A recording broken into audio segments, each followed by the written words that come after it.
खरं तर एक राष्ट्रवादी काँग्रेस पार्टी, माननीय शरदचंद्र पवार साहेब, अजितदादा पवार साहेब यांचे मी खूप खूप आभार मानतो.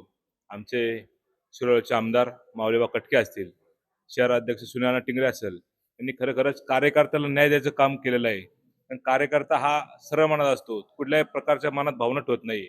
आणि तोच कार्यकर्ता उत्साह सर्वसामान्य माणूस आपल्या माणसांना कसा जीवाभावाचं प्रेम करतोय, तुम्ही आता बघतच आहे. आत्ताच आम्ही गेले 15 झाले घरोघरी फिरत असताना सर्वांचा प्रतिसाद इतका चांगला आहे, कारण इथून गेले 15 ते 20 वर्ष झाले कामं झाली नाही. पाणी असेल, रस्ता असेल, ड्रेनेज लाईन असेल. शिरोळचे आमदार माऊलीबा कटके यांनी आमच्या राष्ट्रीय काँग्रेस पार्टीकडून एक व्हिजन तयार केलेलं आहे आणि एक DPR तयार केलेला आहे. तोच DPR आम्ही खराडी वाघोलीसाठी करत आहे नवीनमध्ये. आणि गेले 15 ते 20 वर्ष झाले आम्ही राजकारणामध्ये. 2007 मध्ये मी स्वतः ग्रामपंचायतीला असताना 2012 मध्ये आलो, 2017 मध्ये आलो. म्हणजे गेले 15 वर्ष आम्ही राजकारणात असताना आम्हाला खालोखाल लोकांमध्ये सर्वसामान्य लोकांचे काय मेसेज आहे, काय काम करायची संधी हे आम्हाला ग्रामपंचायतीमधून कळलेले आहे. तसंच खराडी आणि वाघोली हा मतदारसंघात आम्ही घरोघरी का फिरत आहे, कारण ह्या लोकांचे सर्वसामान्य लोकांचे प्रश्न आम्ही ऐकत आहे. खरंच लोकांना दिसतं आम्हाला काय परिस्थिती आहे लोकांची.